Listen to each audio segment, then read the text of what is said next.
Bonjour et bienvenue pour ce nouvel épisode dédié à la reconnaissance des critères de malignité. Nos objectifs vont être non seulement de reconnaître les critères de malignité, mais aussi de les ordonner en fonction de leur côté péjoratif. Et je vous mettrai aussi en garde contre les risques de surdiagnostic, en particulier dans un contexte inflammatoire. La clé, c'est vraiment d'essayer d'être systématique et de se tenir à la méthode qu'on a mise en place, quelle qu'elle soit.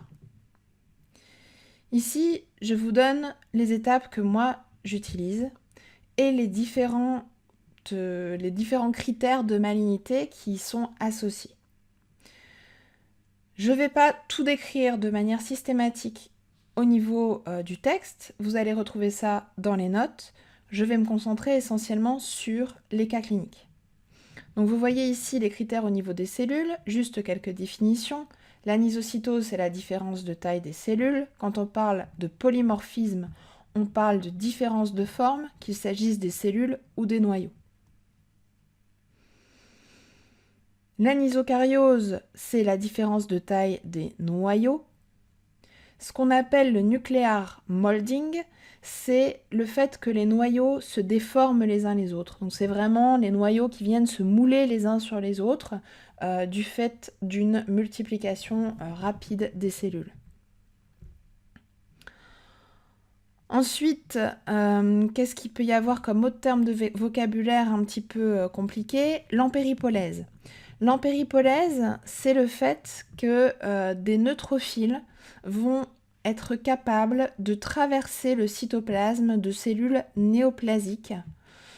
Et donc ça va mener donc à des cellules qui ne sont pas phagocytaires, mais qui vont avoir associé à elles des neutrophiles. Et c'est très fréquent dans les carcinomes à cellules squameuses, c'est même un critère de reconnaissance. Le cannibalisme, c'est le fait que des cellules non phagocytaires à la base se mettent à manger d'autres cellules, et c'est aussi un critère péjoratif parce que ça montre que les cellules ont acquis de nouvelles fonctions et donc ça va vers quelque chose de malin. Il est important d'avoir en tête que les critères de noyau et de nucléole sont plus importants que ceux de cytoplasme ou de rapport nucléocytoplasmique. Si vous avez une masse avec des noyaux qui contiennent des yeux qui vous regardent, c'est toujours quelque chose d'assez péjoratif. Le risque d'avoir une tumeur maligne est marqué. De la même manière, si vous avez une anisocariose, donc une différence de taille des noyaux marqués, des noyaux qui sont nombreux à l'intérieur d'une cellule, en nombre impair à l'intérieur d'une cellule, etc., ça, ce sont aussi des critères de malignité qui sont proéminents. Tandis qu'avoir un cytoplasme basophile, ça vient quelque part étayer votre suspicion, mais c'est quelque part un peu moins grave. Donc les différents termes que vous avez peut-être à côté de vous, car vous avez pu imprimer éventuellement le PDF pour avoir la liste des critères de malignité, donc on va pouvoir les mettre en pratique maintenant. Donc premier exemple avec Newton, un chien bouvier bernois de 10 ans qui est présenté pour une masse au niveau de l'oreille qui a grandi très rapidement et qui mesure déjà 7 cm de diamètre. Une ponction à l'aiguille fine est réalisée et donc voici ce que vous avez.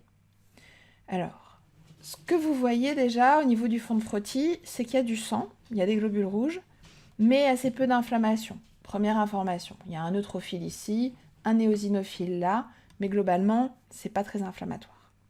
Ensuite, deuxième chose que vous voyez, c'est que ce sont des cellules rondes qui surviennent isolément.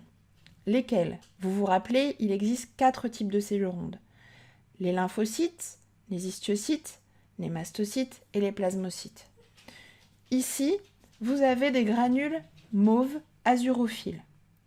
C'est un mastocytome. Pour autant, on est d'accord, il est mal différencié. Vous avez ici un mastocyte bien différencié, donc ça ressemble à un mastocyte qui se rapproche de la normale.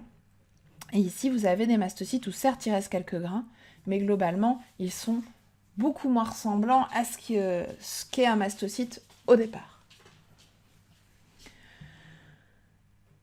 Maintenant, vous voyez que ces cellules, elles ont aussi des formes assez variées, aussi bien au niveau de la cellule que du noyau. Donc il y a du polymorphisme. Il y a une forte différence de taille des cellules, anisocytose. On est sur un autre champ. Vous voyez ici le gigantisme du noyau, de certains noyaux, avec de nouveau une forme anormale du noyau. Donc ça, je ne sais même pas comment décrire cette forme, une forme de barbe à papa, peut-être pour ceux qui ont des enfants. Mais bon, toujours est-il que cette forme, elle est totalement irrégulière. Donc de nouveau, anisocytose, différence de taille des cellules, et anisokaryose, entre ce noyau-ci et ce noyau-là. Au niveau du rapport nucléocytoplasmique, vous voyez qu'il y a beaucoup plus de cytoplasme dans ces deux cellules-ci que dans celle-ci. De nouveau, encore un autre champ. Ici, qu'est-ce que vous voyez? Vous voyez des micronoyaux, donc des noyaux qui mesurent moins d'un tiers de globules rouges. Ça témoigne d'une mitose asynchrone, et donc c'est aussi un critère de malignité assez marqué. Mitose asynchrone que l'on voit ici, donc vous avez une très jolie mitose ici, mais vous voyez que ça va donner naissance probablement à 3 noyaux et non pas 2. Ici, vous avez une multinucléation avec probablement 4 noyaux, on en voit 3 de manière distincte, le dernier est probablement caché ici sous les granules. Ici, vous avez une trinucléation avec une anisokaryose marquée à l'intérieur, puisque vous voyez ici un tout petit noyau, ici un très grand. Et là, vous voyez déjà les nucléoles. Alors les nucléoles, je ne sais pas si j'ai décrit tout à l'heure, les nucléoles, pour la petite histoire, c'est là où est transcrit l'ARN des ribosomes, et ça se marque donc au niveau de la chromatine, quand la transcription est active, ça se marque par donc un nucléole qui est proéminent, de couleur ou de texture différente que le reste du noyau. Deuxième exemple, parce que dans ce premier exemple de mastocytome de haut grade de malignité, on n'avait pas beaucoup de nucléoles quand même. Donc un autre exemple pour vous parler un peu plus des nucléoles. Ici, on est sur une masse périarticulaire chez un Golden Retriever de 11 ans. Et vous voyez, pareil, un fond hémorragique avec présence d'une matrice granuleuse, pas d'inflammation, des cellules plutôt effilées, à bord mal délimitées, donc d'origine mésenchymateuse, et puis de nouveau des critères de malignité qui sont marqués. Anisocytose, différence de taille des cellules, anisokaryose, différence de taille des noyaux, et ici, ce qui m'intéressait particulièrement, les nucléoles proéminents. Vous voyez ici, celui-ci est très nettement supérieur à 2 tiers de globules rouges, il fait plus de 2 globules rouges de diamètre. On a aussi des nucléoles qui sont de taille différente à l'intérieur d'un seul noyau. Peut-être plus que 5 nucléoles ici, c'est possible. On a aussi ici des micronoyaux, donc des fragments de noyaux de taille plus petite qu'un tiers de globules rouges, qui indiquent de nouveau des mitoses asynchrones. Toujours ces nucléoles proéminents, donc très visibles, de grande taille, vraiment, vraiment très grands ici. Donc ici aussi, donc une tumeur maligne, mésenchymateuse, donc un sarcome des tissus mous, on ne peut pas aller plus loin à la cytologie. Les mises en garde à présent, faites attention quand il y a de l'inflammation et des atypies cellulaires en même temps, parce que l'inflammation peut causer des atypies cellulaires. Démonstration à nouveau par l'exemple, vous avez ici Diva qui est une chienne qui a un abcès, et donc au cœur on a vraiment du pus avec des bactéries, etc. Et tout autour il y a une coque, et quand on aspire cette coque, voici ce qu'on a. Donc vous voyez de nouveau ici ce sont des cellules mésenchymateuses, des fibroblastes, avec des bords mal définis, etc. Mais qui sont associés cette fois-ci avec une inflammation marquée. Tout ça, c'est des neutrophiles. Et du coup, on va être très prudent par rapport à l'interprétation. Vous voyez ici le rapport nucléocytoplasmique, de nouveau l'espace que prend le noyau par rapport à la cellule, il est grand. Le noyau prend beaucoup de place, donc ça fait partie des atypies, des éventuels critères de malignité. Il y a de l'anisocytose, il y a de l'anisokaryose, même si elle n'est pas aussi importante que celle qu'on a vue tout à l'heure. Il y a des petits nucléoles qui sont proéminents, ici, là, là, ici encore, mais ils restent de petite taille. Ce sont des atypies qui, en l'absence d'inflammation, dirigerait vers un sarcome des tissus mous. S'il n'y avait pas du tout d'inflammation ici, ça pourrait être ma conclusion.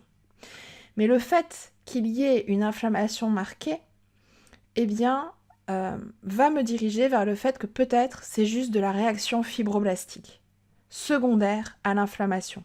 Et bien m'en prend puisque, en effet, ici c'était le cas. Donc c'était juste une chienne qui avait un abcès et qui avait cette réaction fibroblastique secondaire à l'inflammation.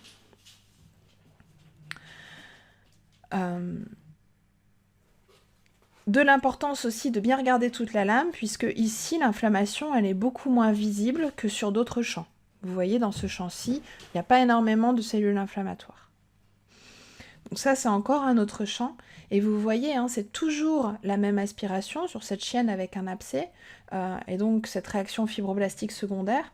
Vous avez de nouveau toutes sortes d'atypies, même un peu de nucléaire molding, du polymorphisme des noyaux aussi, qui pourraient orienter vers quelque chose de néoplasique, mais il y a de l'inflammation, et donc on ne conclut jamais s'il y a une inflammation marquée et des atypies qui restent malgré tout modérées, comme dans le cas ici. Voilà. Écoutez, je vous remercie pour votre attention. J'espère que vous avez passé un bon moment et appris plein de choses. Je vous invite à découvrir le pré-programme de la formation complète dans les liens sous la vidéo. Si vous avez 2 minutes, ce serait sympa de me donner votre retour via le petit sondage qui se trouve également dans les liens sous la vidéo. Merci beaucoup. La semaine prochaine, ce sera le challenge, c'est-à-dire que je vous présenterai un cas sans tirer de conclusion. Ce sera à vous de trouver la conclusion de ce cas. Et puis dans une deuxième vidéo, qui sera postée le même jour, mais je compte sur vous pour jouer le jeu, dans une deuxième vidéo, j'apporterai la correction du cas. Voilà, je vous souhaite une bonne semaine et une bonne fin de journée. Au revoir.